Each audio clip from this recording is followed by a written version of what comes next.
Hi friends, welcome to our physics discussion. So today's topic is units and dimension part 2. ಈ units and dimension part 1 already discuss ಮಾಡಿದ್ದೀನಿ.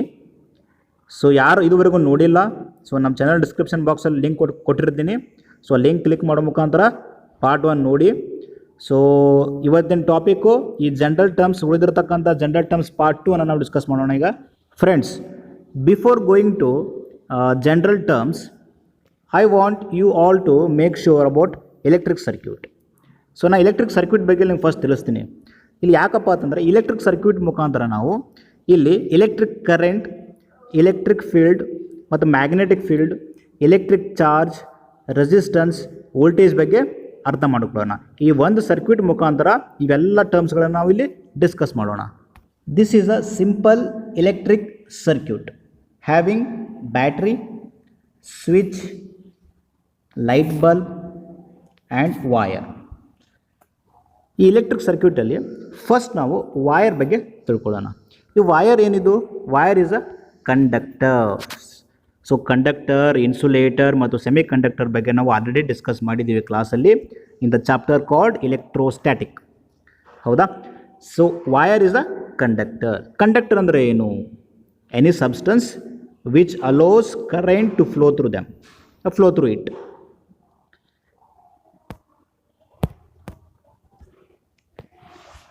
ಈ electric ಸರ್ಕ್ಯೂಟಲ್ಲಿ first ನಾವು wire ಬಗ್ಗೆ ತಿಳ್ಕೊಳ್ಳೋಣ. So wire ಏನದು? Wire is a conductor. ಈ conductor, insulator ಹಾಗೂ ಸೆಮಿ ಕಂಡಕ್ಟರ್ಗಳ ಬಗ್ಗೆ ನಾವು ಆಲ್ರೆಡಿ ಕ್ಲಾಸಲ್ಲಿ ಡಿಸ್ಕಸ್ ಮಾಡಿದ್ದೀವಿ in the chapter called electrostatic.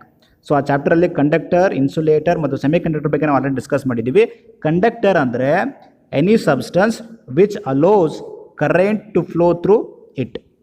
So ಯಾವ ಸಬ್ಸ್ಟೆನ್ಸು ತನ್ನ ಮೂಲಕ ಕರೆಂಟನ್ನು ಪಾಸ್ ಮಾಡೋದಕ್ಕೆ ಅನುವು ಮಾಡಿಕೊಡುತ್ತೋ ಅಂಥ ಸಬ್ಸ್ಟೆನ್ಸ್ಗೆ ನಾವು ಕಂಡಕ್ಟರ್ ಅಂತ ಕರಿತೀವಿ.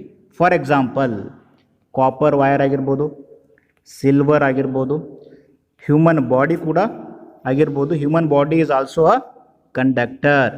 ಸೊ ಅದಕ್ಕೆ ನಮಗೆ ಕರೆಂಟ್ ಶಾಕ್ ಹೊಡೆಯುತ್ತೆ. So conductor, wire is a conductor. So ನಾವಿಲ್ಲಿ ಕಂಡಕ್ಟರ್ ಆಗಿ ಸಿಂಪಲ್ ಕಾಪರ್ ವೈರನ್ನು ಬಳಕೆ ಮಾಡ್ತೀವಿ. ಸೊ ಎಲ್ಲ ಮನೆಗಳಲ್ಲಿ ಕೂಡ ಕಾಪರ್ ವೈರನ್ನು ನಾವು ಬಳಕೆ ಮಾಡ್ತೀವಿ. ಕಾಪರ್ ವೈರನ್ನು ಯಾಕೆ ಬಳಕೆ ಮಾಡ್ತೀವಪ್ಪ ಅಂದರೆ copper wire allows low resistance. So ಅದು ಲೋ ರೆಸಿಸ್ಟೆನ್ಸನ್ನು ಅಲೋ ಮಾಡೋದ್ರಿಂದ ನಾವು ಕಾಪರ್ ವೈರನ್ನು ಬಳಕೆ ಮಾಡ್ತೀವಿ. ನೆಕ್ಸ್ಟ್, ಬ್ಯಾಟ್ರಿ ಬಗ್ಗೆ ತಿಳ್ಕೊಳ್ಳೋಣ ಈಗ. ಕಂಡಕ್ಟರಲ್ಲಿ ಏನಿರುತ್ತೆ? ಕಂಡಕ್ಟರಲ್ಲಿ ಎಲೆಕ್ಟ್ರಾನ್ಸ್ ಇರುತ್ತೆ. ಸೊ ಎಲೆಕ್ಟ್ರಾನ್ಸ್ ಇರುತ್ತೆ. Electrons is a negative charge carrier. ಈ ಎಲೆಕ್ಟ್ರಾನ್ಸ್ ರ್ಯಾಂಡಮ್ ಆಗಿ ಫ್ಲೋ ಆಗ್ತಾ ಇರುತ್ತೆ. So not in a unidirectional. So ಒಂದೇ ಡೈರೆಕ್ಷನಲ್ಲಿ ಎಲೆಕ್ಟ್ರಾನ್ಸ್ ಫ್ಲೋ ಆಗೋದಿಲ್ಲ. ಸೊ ಎಲೆಕ್ಟ್ರಾನ್ಸು ರ್ಯಾಂಡಮ್ ಆಗಿ ಫ್ಲೋ ಆಗ್ತಾ ಇರುತ್ತೆ. ಸೊ ಎಲೆಕ್ಟ್ರಾನ್ಸು ಒಂದೇ ಡೈರೆಕ್ಷನಲ್ಲಿ ಫ್ಲೋ ಆಗಬೇಕಾದ್ರೆ ಏನು ಮಾಡಬೇಕು? ಸೊ ಎಲೆಕ್ಟ್ರಾನ್ಸು ಒಂದೇ ಡೈರೆಕ್ಷನಲ್ಲಿ ಫ್ಲೋ ಆಗಬೇಕಂದ್ರೆ we have to use a battery. Energy ಸೋರ್ಸನ್ನು ಯೂಸ್ ಮಾಡಬೇಕು. ಇಲ್ಲಿ ಎನರ್ಜಿ ಸೋರ್ಸನ್ನು ನಾನು ಬ್ಯಾಟ್ರಿಗೆ ಯೂಸ್ ಮಾಡ್ತಾ ಇದ್ದೀನಿ. ಸೊ ಬ್ಯಾಟ್ರಿ ಏನು ಪ್ರೊಡ್ಯೂಸ್ ಮಾಡುತ್ತೆ? ಬ್ಯಾಟ್ರಿ ವೋಲ್ಟೇಜ್ ಪ್ರೊಡ್ಯೂಸ್ ಮಾಡುತ್ತೆ. It is also called as potential difference. ವೋಲ್ಟೇಜ್ಗೆ ಪೊಟೆನ್ಷಿಯಲ್ ಡಿಫರೆನ್ಸ್ ಅಂತ ಕೂಡ ಕರೀತಾರೆ. ಸೊ ಬ್ಯಾಟ್ರಿ ಏನು ಮಾಡುತ್ತೆ? ವೋಲ್ಟೇಜನ್ನು ಪ್ರೊಡ್ಯೂಸ್ ಮಾಡುತ್ತೆ. ಸೊ ವೋಲ್ಟೇಜ್ ಏನು ಮಾಡುತ್ತೆ? Voltage it pressurises or it forces electrons to flow. Voltage ಏನು ಮಾಡುತ್ತೆ? ಎಲೆಕ್ಟ್ರಾನ್ಸನ್ನು ಮೂವ್ ಆಗೋದಕ್ಕೆ ಅದು ಫೋರ್ಸ್ ಹಾಕುತ್ತೆ. ಸೊ ಈ ರೀತಿ ಆಗೋದ್ರಿಂದ ಎಲೆಕ್ಟ್ರಾನ್ಸು ಒಂದೇ ಡೈರೆಕ್ಷನಲ್ಲಿ ಫ್ಲೋ ಆಗುತ್ತೆ. ಸೊ ವೋಲ್ಟೇಜ್ ಇರಲಿಲ್ಲಪ್ಪ ಅಂದರೆ, ಪೊಟೆನ್ಷಿಯಲ್ ಡಿಫರೆನ್ಸ್ ಇರಲಿಲ್ಲಪ್ಪ ಅಂದರೆ ಎಲೆಕ್ಟ್ರಾನ್ಸು ಒಂದೇ ಡೈರೆಕ್ಷನಲ್ಲಿ ಫ್ಲೋ ಆಗೋದಿಲ್ಲ. ಹೀಗಾಗಿ ರ್ಯಾಂಡಮ್ ಆಗಿ ಫ್ಲೋ ಆಗುತ್ತೆ. ಅವಾಗ ನಮಗಲ್ಲಿ ಕರೆಂಟ್ ಪ್ರೊಡ್ಯೂಸ್ ಆಗೋದಿಲ್ಲ. ಇನ್ನು ಸ್ವಿಚ್ ಬಗ್ಗೆ ಗೊತ್ತೇ ಇದೆ. ಆನ್ ಮತ್ತು ಆಫ್ಗೋಸ್ಕರ ಸರ್ಕ್ಯೂಟನ್ನು ಆನ್ ಮತ್ತು ಆಫ್ಗೋಸ್ಕರ ಅದನ್ನು ಬಳಕೆ ಮಾಡ್ತಾರೆ. ನೆಕ್ಸ್ಟ್ ಇಲ್ಲಿ ಬಲ್ಬ್ ಇದೆ. ಸೊ ಬಲ್ಬ್ಗೆ 2 ಟರ್ಮಿನಲ್ಸ್ ಇದ್ದಾವೆ. ಒಂದು ಪಾಸಿಟಿವ್ ಟರ್ಮಿನಲ್, ಇನ್ನೊಂದು ನೆಗೆಟಿವ್ ಟರ್ಮಿನಲು. ಸೊ ಯಾವಾಗ ಇಲ್ಲಿ ವೈರಲ್ಲಿ ಎಲೆಕ್ಟ್ರಾನ್ಸ್ ಫ್ಲೋ ಆಗುತ್ತೋ, ಸೊ ಎಲೆಕ್ಟ್ರಾನ್ಸ್ ಫ್ಲೋ ಆದಾಗ ಇಲ್ಲಿ ನಮಗೆ ಬಲ್ಬು ಉರಿಯುತ್ತೆ. So this is about a simple electric circuit. ಇವಾಗ ನಾವು ಎಲೆಕ್ಟ್ರಿಕ್ ಕರೆಂಟ್ ಅಂದರೆ ಏನು ತಿಳ್ಕೊಳ್ಳೋಣ. ಫಸ್ಟ್, ಕಂಡಕ್ಟರ್ ಅಂದರೆ ವಾಯರ್. ಈ ವಾಯರಲ್ಲಿ ಏನಿರುತ್ತೆ? ಫ್ರೀ ಎಲೆಕ್ಟ್ರಾನ್ಸ್ ಇರುತ್ತೆ. ನಂಬರ್ ಆಫ್ ಫ್ರೀ ಎಲೆಕ್ಟ್ರಾನ್ಸ್ ಇರುತ್ತೆ.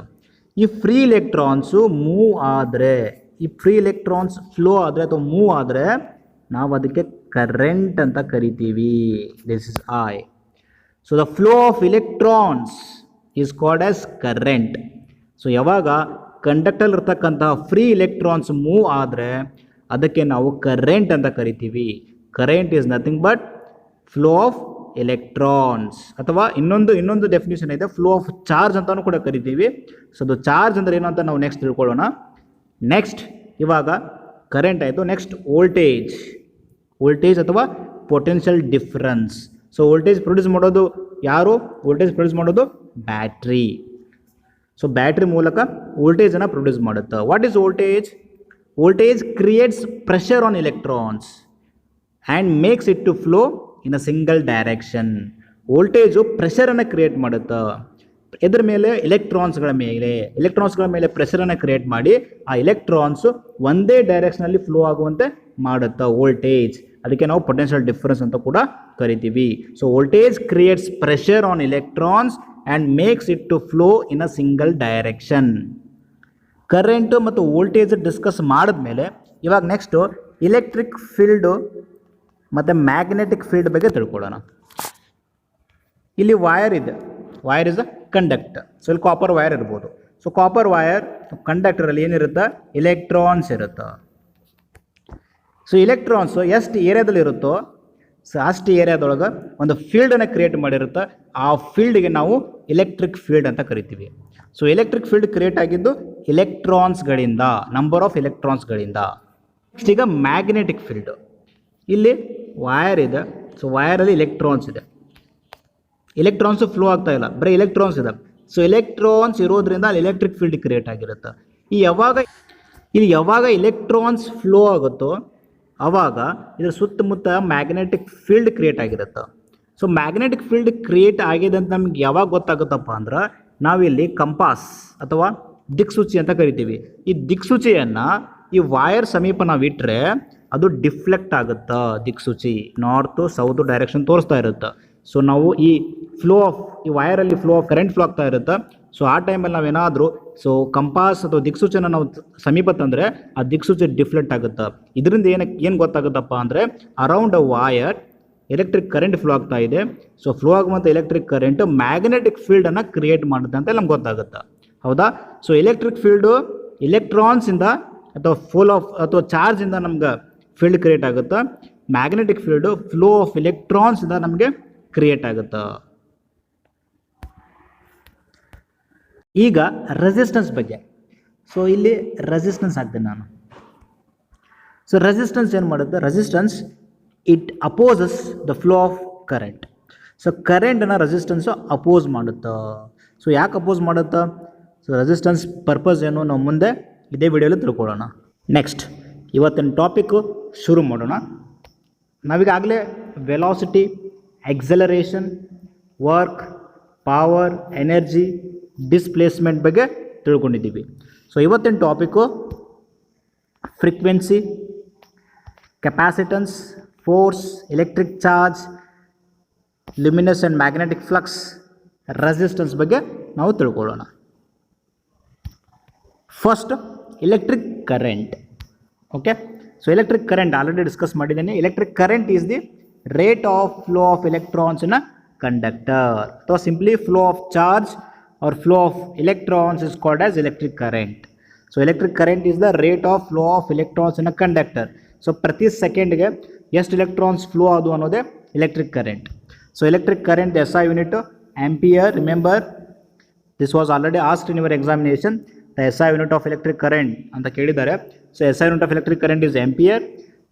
Electric current is a scalar quantity.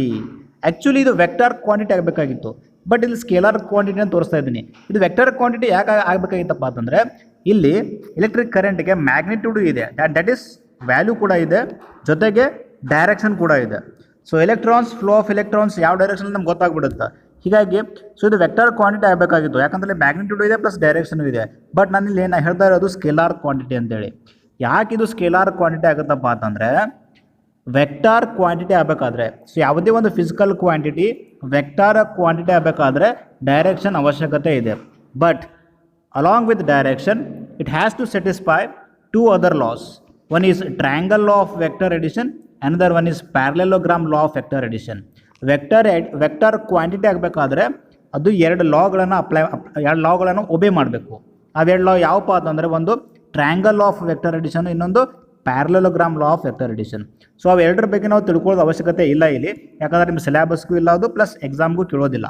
ಹಾಗಾಗಿ ನಾನು ಟ್ರ್ಯಾಂಗಲ್ ಆಫ್ ವೆಕ್ಟರ್ ಅಡಿಷನ್ ಮತ್ತು parallelogram law of vector addition ನಾನು ಸ್ಕಿಪ್ ಮಾಡ್ತಾ ಇದ್ದೀನಿ. So electric current is a scalar quantity. Next important term is electric charge, Q. Electric charge ಬಗ್ಗೆ ನಾವು ಎಲೆಕ್ಟ್ರೋಸ್ಟ್ಯಾಟಿಕಲಿ discuss ಮಾಡಿದ್ದೀವಿ. So ಇಲ್ಲಿ ಒಂದು ಸಲ ತಿಳ್ಕೊಳ್ಳೋಣ ಎಲೆಕ್ಟ್ರಿಕ್ ಚಾರ್ಜ್ ಅಂದರೆ ಏನಂತೇಳಿ. So electric charge is the property of sub atomic particle. Sub atomic particle ಯಾವ್ಯಾವು ಕಮೆಂಟ್ ಬಾಕ್ಸಲ್ಲಿ ತಿಳಿಸಿ. So what are the sub atomic particles ಅಂತೇಳಿ. ಸೊ ಕಮೆಂಟ್ ಬಾಕ್ಸಲ್ಲಿ ಆನ್ಸರ್ ಬರೀರಿ ಅದಕ್ಕೆ. Electric charge is the property of sub atomic particle that causes it to experience a force when placed in electromagnetic field. So electromagnetic field ಬಗ್ಗೆ ಗೊತ್ತು, electric field and magnetic field. So electromagnetic ಫೀಲ್ಡಲ್ಲಿ ಈ electric ಚಾರ್ಜನ್ನು place ಮಾಡಿದಾಗ it experience a force. So ಅದು ಫೋರ್ಸನ್ನು experience ಮಾಡಿದೆ electric charge. SI unit of electric charge is coulomb. So coulomb ಬಗ್ಗೆನೂ discuss ಮಾಡಿದ್ದೀನಿ. Loss of coulomb, state the loss of coulomb ಅಂತ question ಕೇಳಿದ್ದಾರೆ last year. So loss of coulomb ಬಗ್ಗೆ ನಾನು already discuss ಮಾಡಿದ್ದೀನಿ ಕ್ಲಾಸಲ್ಲಿ. ಓಕೆ, ಸೊ ಎಲೆಕ್ಟ್ರಿಕ್ ಚಾರ್ಜಲ್ಲಿ ಬೇಸಿಕಲಿ ಎರಡು types ಇದ್ದಾವೆ, ಒಂದು ಪಾಸಿಟಿವ್ ಚಾರ್ಜು, ಇನ್ನೊಂದು ನೆಗೆಟಿವ್ ಚಾರ್ಜ್. ಏನು ಪಾಸಿಟಿವ್ ಚಾರ್ಜು ನೆಗೆಟಿವ್ ಚಾರ್ಜ್ ಅಂದರೆ, ಸೊ ಸಬ್ ಅಟಾಮಿಕ್ ಪಾರ್ಟಿಕಲ್ಸಲ್ಲಿ ಪ್ರೋಟಾನ್ಸ್ ಮತ್ತು ಎಲೆಕ್ಟ್ರಾನ್ಸ್ ಇರುತ್ತೆ, ಹೌದಾ. ಸೊ ಪ್ರೋಟಾನ್ ಸಂಖ್ಯೆ ಜಾಸ್ತಿ ಇದ್ದು ಎಲೆಕ್ಟ್ರಾನ್ ಸಂಖ್ಯೆ ಕಡಿಮೆ ಇದ್ದರೆ ಅದು ಪಾಸಿಟಿವ್ ಚಾರ್ಜ್. ಅದೇ ರೀತಿ ಪ್ರೋಟಾನ್ ಸಂಖ್ಯೆ ಕಡಿಮೆ ಇದ್ದು ಎಲೆಕ್ಟ್ರಾನ್ ಸಂಖ್ಯೆ ಜಾಸ್ತಿ ಇದ್ದರೆ ಅದು negative charge.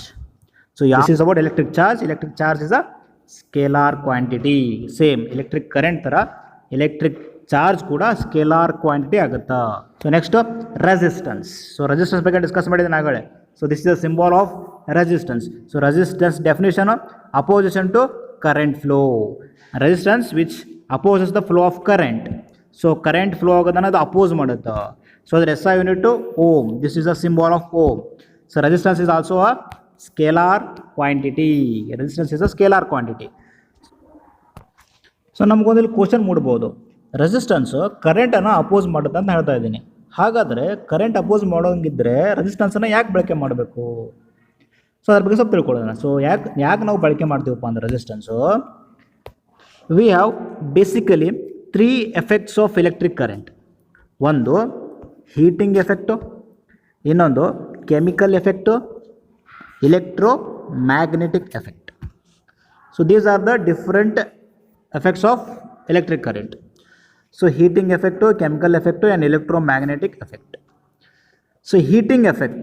So heat produce ಮಾಡಬೇಕಾದ್ರೆ, heat ಎನರ್ಜಿನ ಪ್ರೊಡ್ಯೂಸ್ ಮಾಡಬೇಕಾದ್ರೆ ನಾವಿಲ್ಲಿ ರೆಸಿಸ್ಟೆನ್ಸನ್ನು ಬಳಕೆ ಮಾಡ್ತೀವಿ. ಸೊ ರೆಸಿಸ್ಟೆನ್ಸು ಬಳಕೆ ಮಾಡೋದ್ರಿಂದ ಹೀಟ್ ಎನರ್ಜಿ ಅನ್ನು ನಾವು ಪ್ರೊಡ್ಯೂಸ್ ಮಾಡ್ಬೋದು.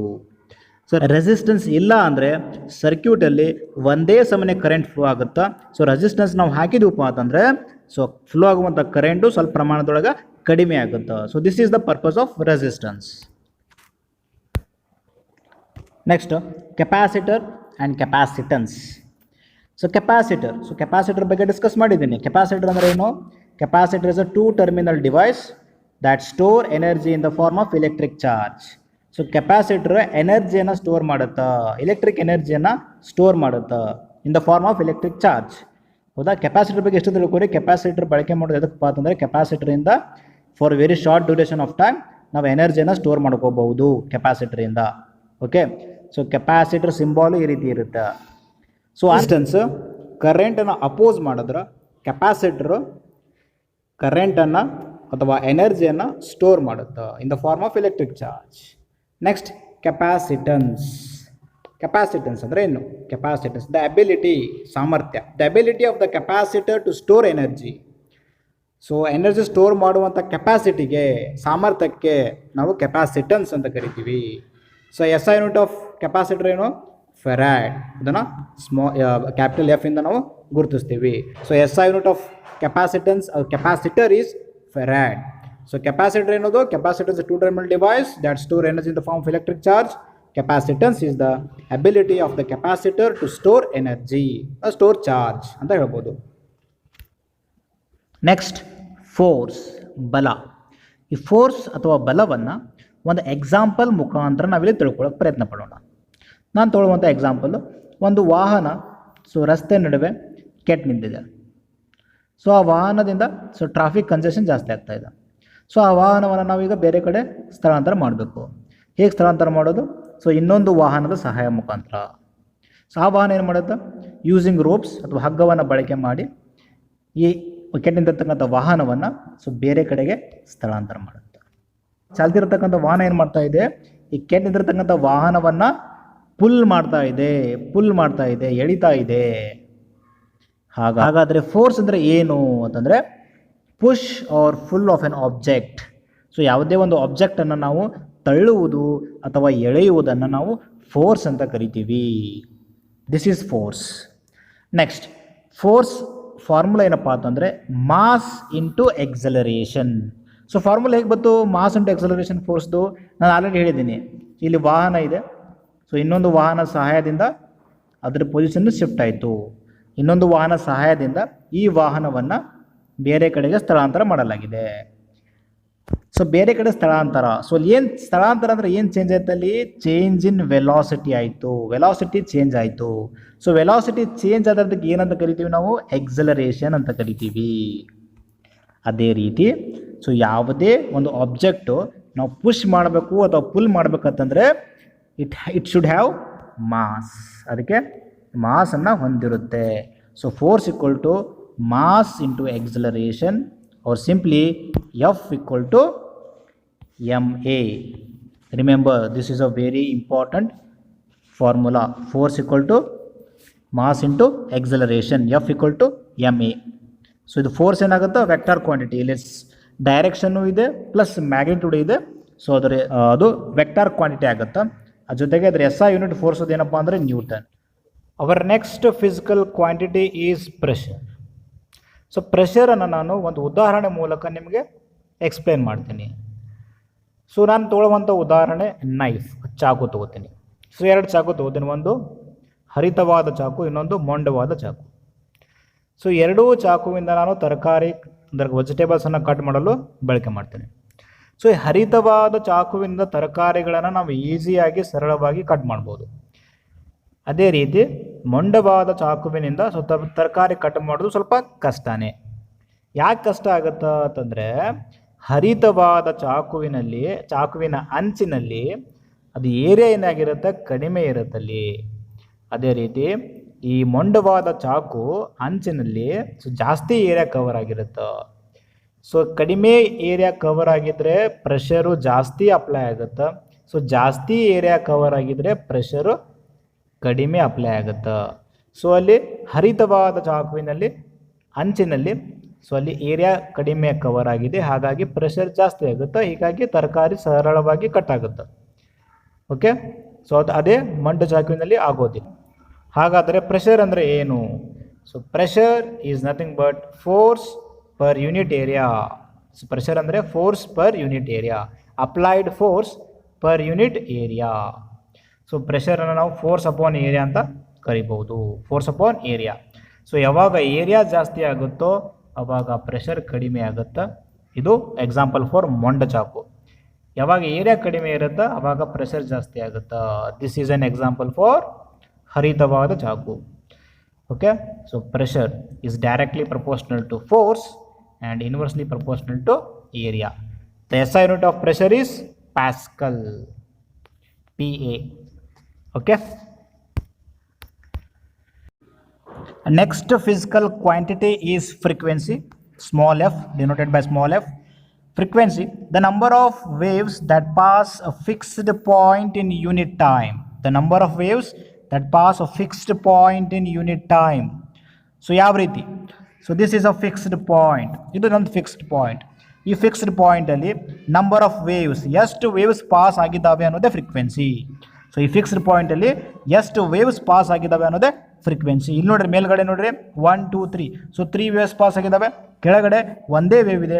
ಕೆಳಗಡೆ ಒಂದು ವೇವ್ ಇದೆ, ಮೇಲ್ಗಡೆ 3 ವೇವ್ ಇದ್ದಾವೆ. ಹಾಗಾದ್ರೆ ಫ್ರೀಕ್ವೆನ್ಸಿ ಎಷ್ಟು? ಮೇಲ್ಗಡೆದು 3 ಫ್ರೀಕ್ವೆನ್ಸಿ, ಕೆಳಗಡೆದು ಫ್ರೀಕ್ವೆನ್ಸಿ 1. ಫ್ರೀಕ್ವೆನ್ಸಿ ಅಂದರೆ the number of waves that pass a fixed point in unit time. ಒಂದು ಯೂನಿಟ್ ಟೈಮಲ್ಲಿ ಆ ಫಿಕ್ಸ್ಡ್ ಪಾಯಿಂಟಲ್ಲಿ ಎಷ್ಟು ವೇವ್ಸ್ ಪಾಸ್ ಆಗಿದ್ದಾವೆ ಅನ್ನೋದೇ frequency. So frequency SI unit hertz, frequency SI unit hertz. So example ಮೇಲ್ಗಡೆ ಹೇಳಿದ್ದೆ ಆಗಲೇ. ಸೊ ಇಲ್ಲಿ ಫಿಕ್ಸ್ಡ್ ಪಾಯಿಂಟ್ ತೊಗೊಂಡಿದ್ದೆ. ಸೊ ಹಾಗಾದರೆ ಫ್ರೀಕ್ವೆನ್ಸಿ ಮೇಲ್ಗಡೆ ಎಷ್ಟು 3, ಕೆಳಗಡೆ 1. ಸೊ ಫ್ರೀಕ್ವೆನ್ಸಿಯನ್ನು ನಾವು ಹರ್ಡ್ಸಿಂದ ಗುರುತಿಸ್ತೀವಿ. ಸೊ ಮೇಲ್ಗಡೆ ಇರ್ತಕ್ಕಂಥ ಫ್ರೀಕ್ವೆನ್ಸಿ 3 ಹರ್ಡ್ಸ್, ಕೆಳಗಡೆ ಇರ್ತಕ್ಕಂಥ frequency 1 hertz HZ. So next quantity is magnetic flux denoted by phi. So flux ಅಂದರೆ ಪಾಸ್ ಅಥವಾ ಫ್ಲೋ ಅಂತ ಅರ್ಥ. ಇಂಗ್ಲೀಷ್ ಡಿಕ್ಷನರಿ ಮೀನಿಂಗ್ ಫ್ಲಕ್ಸ್ ಅಂದರೆ ಪಾಸ್ ಅಥವಾ ಫ್ಲೋ ಅಂತ ಅರ್ಥ. ಮ್ಯಾಗ್ನೆಟಿಕ್ ಫ್ಲಕ್ಸ್ ಅಂದರೆ ಏನು? Number of magnetic field lines passing through a given closed surface. So magnetic flux ಅಂದರೆ number of magnetic field lines passing through a given close surface. ಈ magnetic field lines ಎಲ್ಲಿಂದ create ಆಗಿರುತ್ತೋ? Source ಏನು? Source magnet. So ಮ್ಯಾಗ್ನೆಟಿಂದ magnet around magnetic field lines create ಆಗಿರುತ್ತೆ. ಇಲ್ಲಿ ನೋಡ್ರಿ, this is magnetic field lines. So magnet around magnetic field lines create ಆಗಿರುತ್ತೆ. So ಆ magnetic fields, number of magnetic fields passing through a close surface, this is a close surface, passing through a close surface is called as magnetic flux. So ಈ close surface ಮುಖಾಂತರ ಎಷ್ಟು magnetic fields pass ಆಗ್ತಾ ಇದ್ದಾವೆ ಅನ್ನೋದೇ magnetic flux. It is denoted by phi and its SI unit is Weber. Its SI unit is Weber. Our last quantity, that is luminous flux. I already told flux meaning here is pass or flow anta artha. So luminous flux andra a measure of perceived power of light. A measure of perceived power of light is luminous flux. ಏನು ಹಂಗಂದ್ರೆ, so ಇಲ್ಲಿ ನೋಡ್ರಿ, ಇಲ್ಲೊಂದು source of light ಇದೆ. So ಅಲ್ಲಿ bulb ಇದೆ ಇಲ್ಲೊಂದು. So ಆ bulb how much amount of light it radiated, ಇದು ಎಷ್ಟು ಪ್ರಮಾಣದಲ್ಲಿ ಲೈಟನ್ನು ರೇಡಿಯೇಟ್ ಮಾಡಿದೆ ಅನ್ನೋದೇ ಲುಮಿನಸ್ ಫ್ಲಕ್ಸು. ಹೌದಾ? The amount of light radiated by this light source is called as luminous flux. A measure of perceived power of light. So ಎಷ್ಟು amount of ಲೈಟನ್ನು ಅದು ಪರ್ಸೀವ್ ಮಾಡ್ತು, ಗ್ರಹಿಕೆ ಮಾಡ್ತು ಅನ್ನೋದೇ ಲುಮಿನಸ್ ಫ್ಲಕ್ಸ್. ಅದರ SI ಯೂನಿಟು ಲುಮೆನ್. ಅದರ SI unit lumen. So here we are going to end this chapter. ಇನ್ನೂ ಬಹಳಷ್ಟು ಕ್ವಾಂಟಿಟೀಸ್ ಬರ್ತವೆ, such as surface tension, coefficient of viscosity, volume, density. So ಇವನ್ನೆಲ್ಲ ಮುಂದೆ ಬರ್ತಕ್ಕಂಥ ಚಾಪ್ಟರ್ಗಳಲ್ಲಿ ನಾವು ತಿಳಿದುಕೊಳ್ಳೋಣ. So I am going to end here. Thank you. Bye.